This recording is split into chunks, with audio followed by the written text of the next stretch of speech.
Hello, listeners, and welcome back to another exciting episode of Standing Post. I'm your host, Cody Starkin, and in this month, I speak to a uniformed division officer assigned to the White House branch. Averaging almost 8 miles a day via a highly mobile cross-country mountain bike, our guest supports both vehicle and foot patrol uniformed division officers around the White House. For this episode, he speaks on his background and his roles and responsibilities regarding the TREK program. But before we begin, I want to take a moment to thank my leadership and supporting staff at Standing Post as we close out Season 3 of the show. I personally want to say thank you to Special Agent in Charge Jeff Adams, administrative, professional, and technical employees, Star Vasquez, Kalen Scheffler, and Ben Conrad for all the hard work they do behind the scenes. And finally, I want to say thank you to you, the listeners, who continually download and play the show each month. Your dedication to the show means a lot to us, and I look forward to taking you on my journey learning about the Secret Service in Season 4, starting next month. Now, please welcome to the show, Uniform Division TREK Patrol Officer, Lara.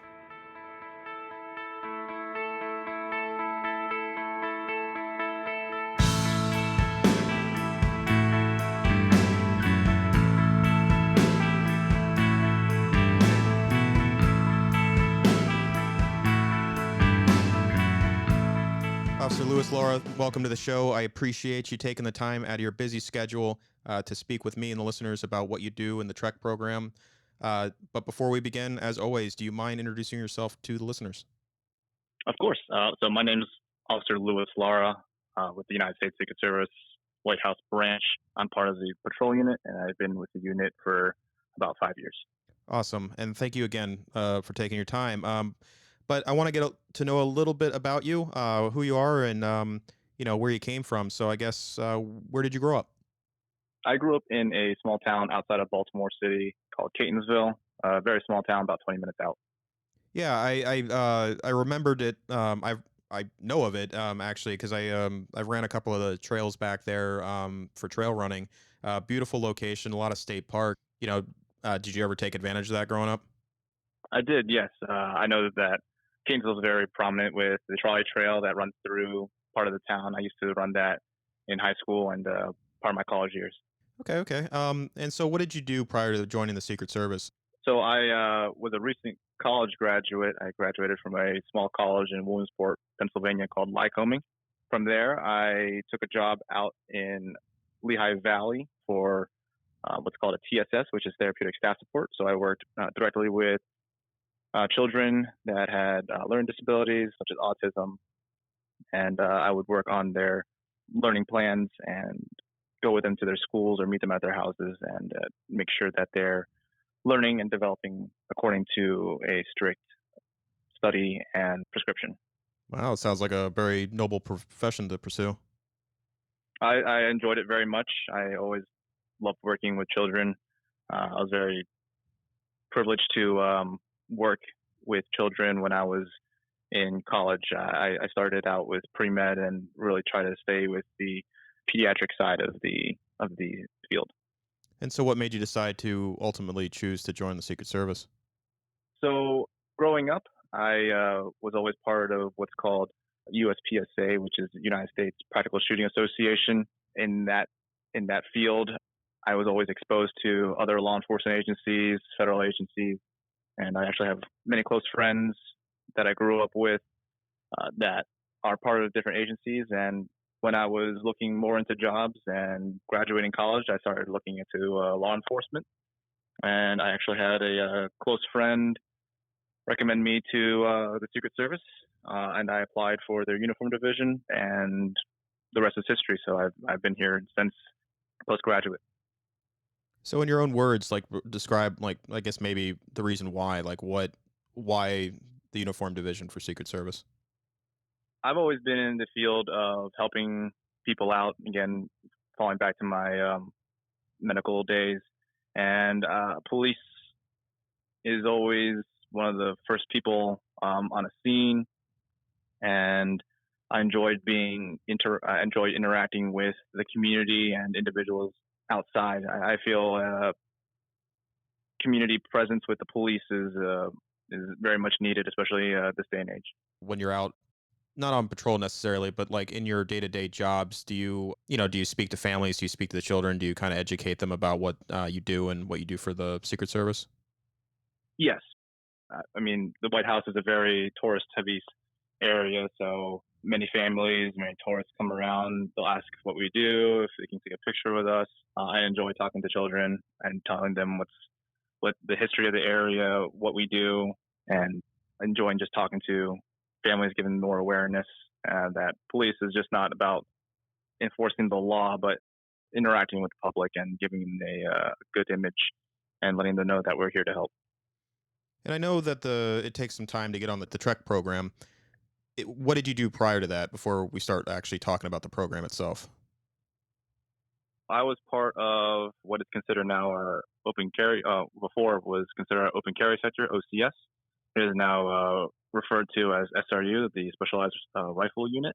And when I graduated from the academy and training, I went straight to midnights.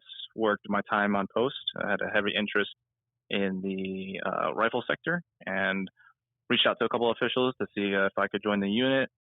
I got trained and was part of the unit until I started getting patrol trained, which I had received a captain's pick for, and started training in the vehicles first prior to being on the actual bike unit. Okay, awesome. Well, I was told that you knew everything, or at least knew all things Trek Patrol. So I appreciate you, like I said, coming on the show and talking about the program. So I guess the first question would be is, what is the program? Can you give maybe a general overview of it? Sure. So the Trek program operates in harmony with our patrol vehicles, and together we embody the patrol unit. So most times the patrol vehicles conduct traffic stops, enforcing the law, and most Trek units are the secondary officer on scene. So for the most part, they're there to ensure safety for the primary officer, which is the patrol vehicle officer, and for the public, and ensuring that they collect information from the traffic stop. Trek units are also much more mobile in the area. It's a city, so vehicles can only go certain areas and have access to certain spots. Trek is very mobile, like I said earlier, so they can access the parks, they can access alleyways much easier, they can navigate through crowds a lot better. So we're there to be the first line in areas where vehicles can't get to right away, and we're there to interact with the public. We're also riding around, ensuring that there's nothing suspicious going on. We're looking at the area, make sure that nothing seems out of place, calling out things that may seem out of the ordinary, and informing our higher echelon and our other units to be made aware of the situations that are occurring. Now, is there sub sections within the Trek program? Kind of. So the unit, again, our primary objective is to supplement the White House in terms of surveilling the area. Yes, we are there to back up our patrol vehicles in the event that there's a traffic stop, but we're also there to stop individuals that may seem to have a more sinister or a nefarious ideal in terms of maybe possibly jumping one of our security barriers, possibly getting access to one of our secure sites, and possibly wants to talk to a protectee about an issue that they might have with current events or past events. And is there any type of community relation role? I know primarily you're there to protect and to support the White House when you're there, but do you play any other community roles while on patrol?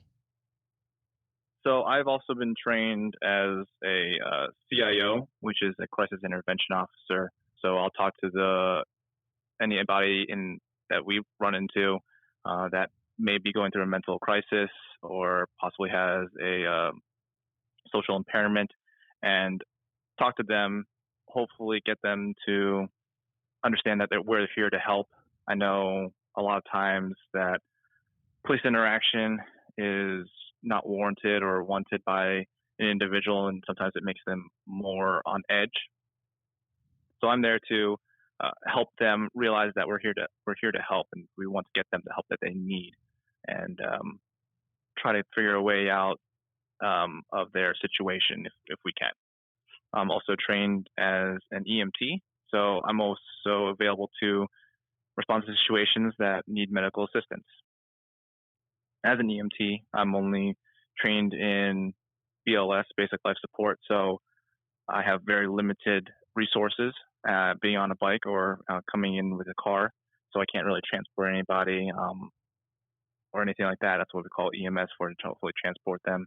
But in the situations that we really need to transport somebody, we can always extradite it by putting them in a patrol vehicle, as well as ensuring that people around the area feel safe and are willing to accept help from a police officer that doesn't identify or it is not seen identified as an EMT. Again, with speculations of police nowadays, some people don't want the help, but we're always there to try to give the help and offer it. Well, I'd like to actually move over to the bike itself because I know, at least in the DC area, I see them everywhere. There might be some bike enthusiasts out there that listen to the show. Are you, well, let me ask you first. Are you a bike enthusiast? Like, do you enjoy different models, different types of bikes? I mean, is that one of your hobbies or things you like to do? It's funny that you mentioned that actually. Coming into Trek and coming into the patrol unit, I actually only did recreational rides on my own bike. I don't even know what model or kind of bike it was before. Up until getting onto the unit, I had very limited knowledge on bikes.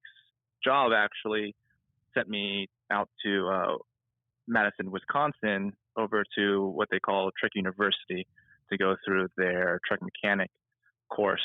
And there I learned basic to advanced mechanics of our Excalibur models, as well as some other models that Trek offers.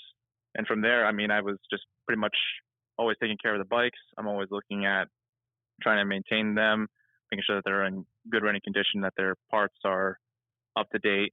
And I mean, the fleet comes in at around almost 80 bikes, so it comes in as a heavy toll trying to make sure that I'm doing both my police job as well as ensuring that our bikes stay up and running. So it's been a little hectic, but it's good. I love taking care of the bikes. I love doing what I do for the bikes. I love doing what I do for the unit. It gives me a sense of pride knowing that I can provide as much help and much support to the unit, even as little as changing a chain or a tube in a tire. So it may be a little slow, but part of the reason why this podcast exists is to help myself and the listeners kind of know more about the Secret Service as we continue interviewing everybody throughout the service. I so the Trek is the actual name of the bike or the company that produces the bike, right? Correct. Yeah. Okay, so then now I'm putting it together.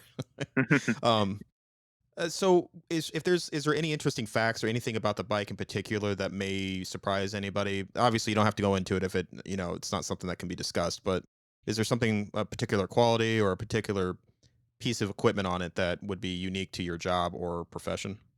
No, actually, these Excaliburs are pretty standard model. You can get them at any bike store that has them available. They're the Excalibur models. We have an Excalibur 9 model currently. We used to use Trek's 8000 series bikes, and we love these bikes. They're amazing.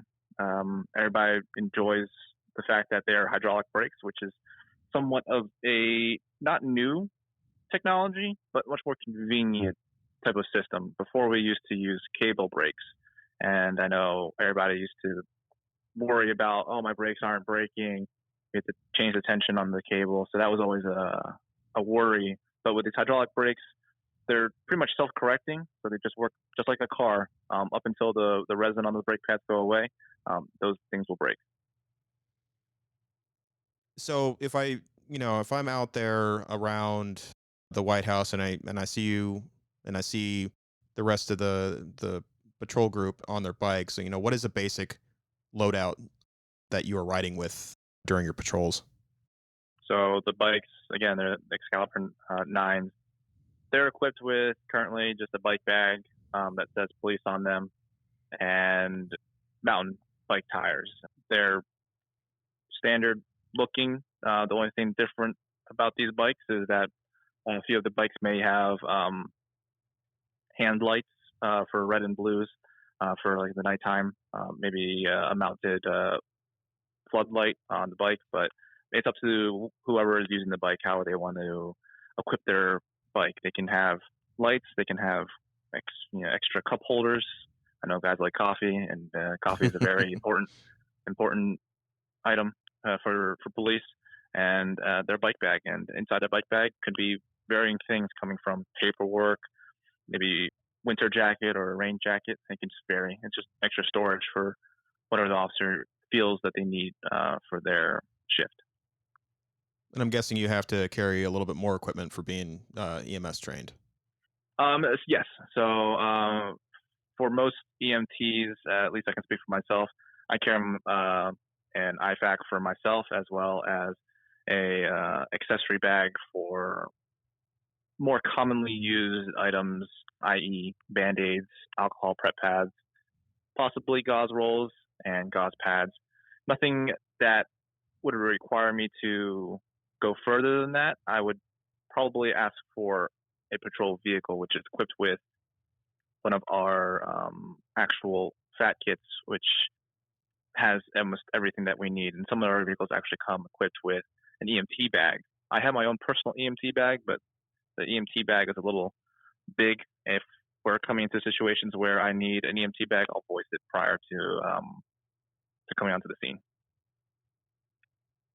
Okay, and I just have to ask: have you ever give a Band-Aid out to a tourist or somebody that just came wandering by asking for one? Oh, it happens all the time, especially in the summer. People love riding their bikes, riding their scooters around the city. There's multiple electric scooters that are just dropped off, so it's just easier for tourists to get around. But sometimes they don't see it or are unaware of curbs, so sometimes they'll fall, they'll get scrapes, some cuts. So Band-Aids are always a very plentiful item that I have on me, as well as glucose, which a lot of times I've actually had to use because due to summer, diabetics don't do too well and they'll go through a diabetic attack, and I will give them glucose. Other than that, ice packs, again, very common item that I would carry around. Again, the summertime, people forget to drink water or to hydrate, so it happens a lot. If I was an everyday American walking around Washington, D.C., where would I find the Trek Patrol? I know your primary responsibility is to protect the White House, but am I going to see you out on the mall? Am I going to see you at other monuments? Where would I find you? So you're going to see most of the Trek officers around the White House, mostly in Lafayette Park, which is the north side of the White House. There's a few on both east and west side, and a few on the south side. For the most part, there's no fixed area where they're going to be. They're going to be roving around, riding around. So for the most part, you'll see them just everywhere. And do you have a part to play during like the State of the Union or the inauguration? What does that look like for the Trek Patrol? Normally, Trek would ride along motorcades, ensuring major intersections were covered by pedestrian traffic. We would ensure that there's nobody trying to cross the street during one of the movements, or nobody's trying to get on the side of the motorcade. So we'll ride next to them and ensure that the vehicles are fully clear of pedestrians and onlookers. And are you allowed to, are you allowed to take the bikes home to use for personal use, or do they get stored away?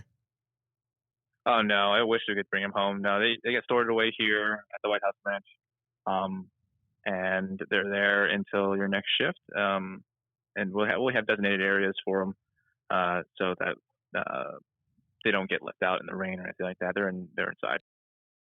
And I remember when I was way back. This is a callback to my time in elementary school. We had a Trek Patrol officer come talk to the class, and they showed some techniques on how to ride and how to, use your bike as part of part of your body kind of thing. Is there anything that you'd be able to talk about regarding that? I think every truck officer can say that their bike is part of their extended portion of their body. We use our bike everywhere we go, obviously, and we will use our bike as a barrier between us and the public, whether they're hostile or anything like that. We'll also use our bike to help us dismount. If we're coming onto a scene that we need to dismount from the bike quickly, we need to get to the scene. So we'll side straddle the bike, and if we can pick up some speed, we'll just drop the bike. The bike is again a tool for us. If we can um, maneuver through crowds, and there's some officers here on this unit that are extremely skilled with their bike, and they can turn on a dime. They can do that. I'm not that great. I think I'm a good rider, but I'm definitely not that skilled. That's going to take a lot of practice. And do you go for, is there a facility or anything like that that you're able to, hone your skills or to better yourself at those type of turns and, turning on a dime? Is there anything that you're able to practice on? After our training, which occurs at our training center, for the most part, it's on your own time to teach yourself. I mean, some guys might take their bike down to one of the garages that we park at and train themselves down there. I know a few people have done that. We have a cone course at our training center that is a little challenging. So people will practice their cone course down in the garage and make sure they can hone their skills there. Some guys will just do it while they're riding around. Try to make sure that they're not trying to run into tight crowds, trying to make sure that they're engaging themselves in the most safe manner while riding through the public. So it's really just on the officer wanting to learn how to do that. And just for those that may be interested, either outside the Secret Service or within the organization, how long from, swearing in as a newly minted uniform division officer to putting in your request to join the Trek Patrol, how long does that usually take? Most officers can put in straight from graduation. It just depends on the branch's opportunity in terms of if the training is being offered. So sometimes officers could be lucky that an offering is put out right when they graduate, so they could possibly get trained and be part of the unit within a couple months, maybe straight outside of training.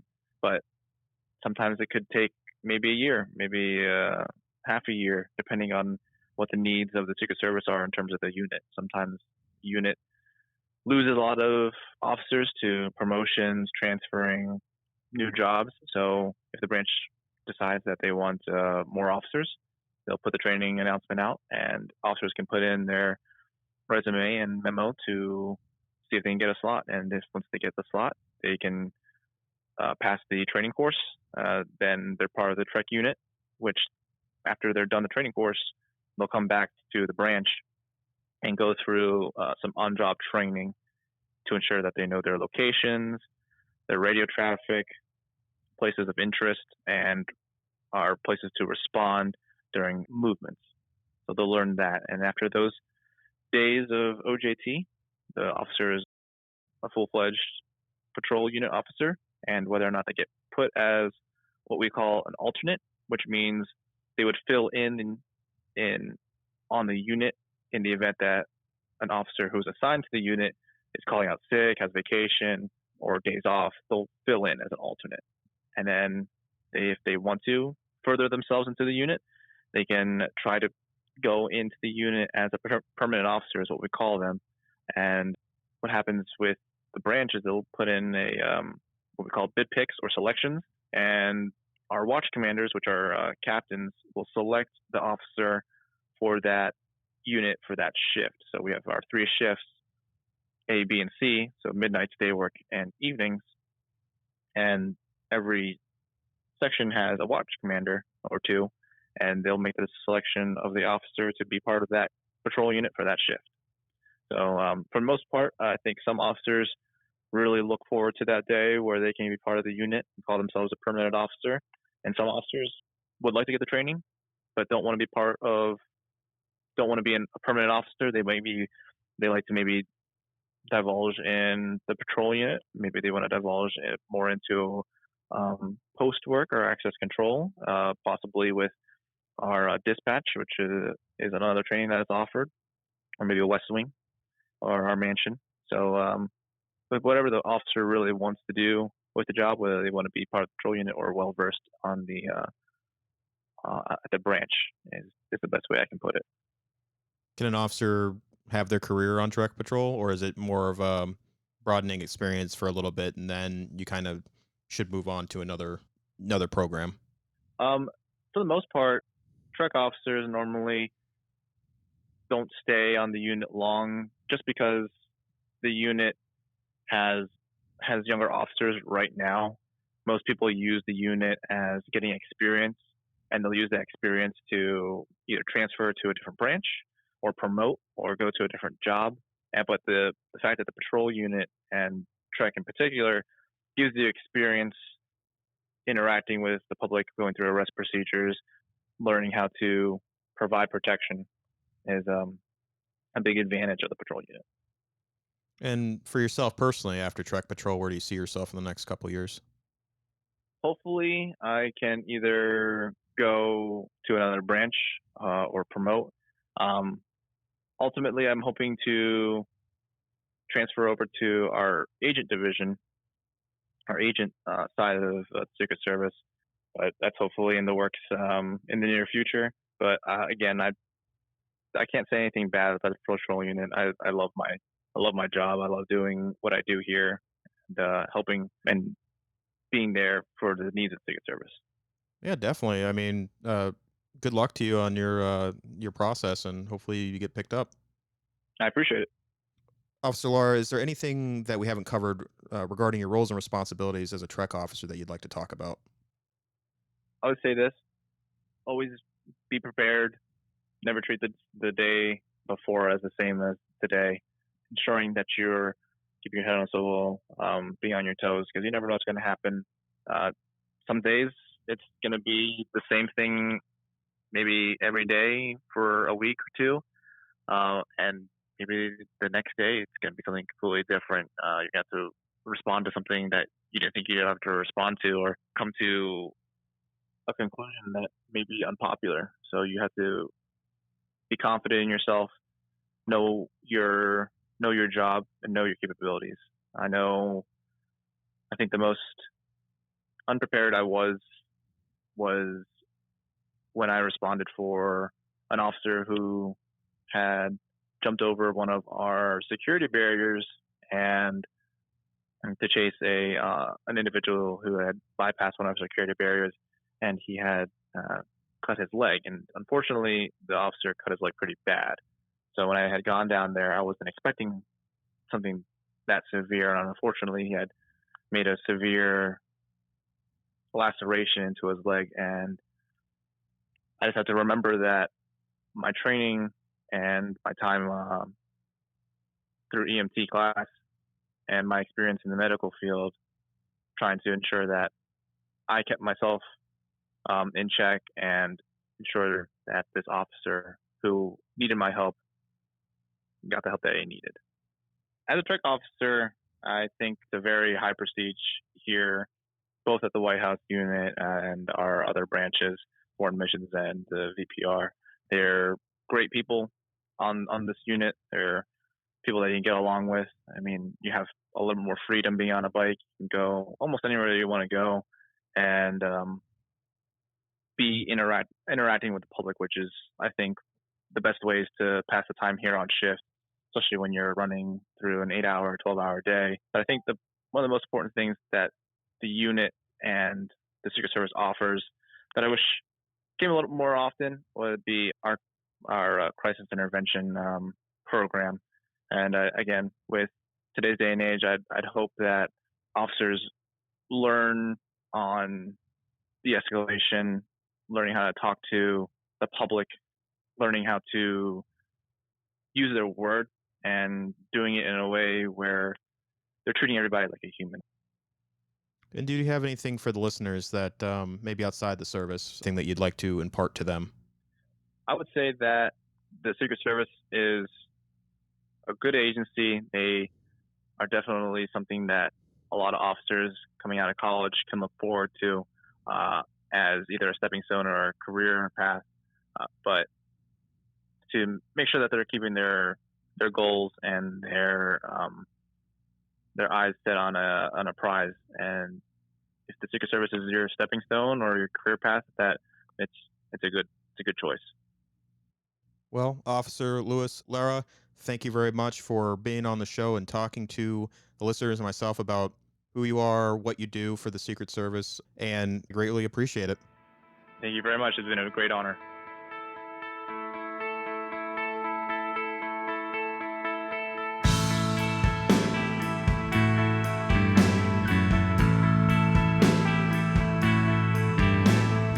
For more information about the Secret Service or how to join, please go to www.secretservice.gov.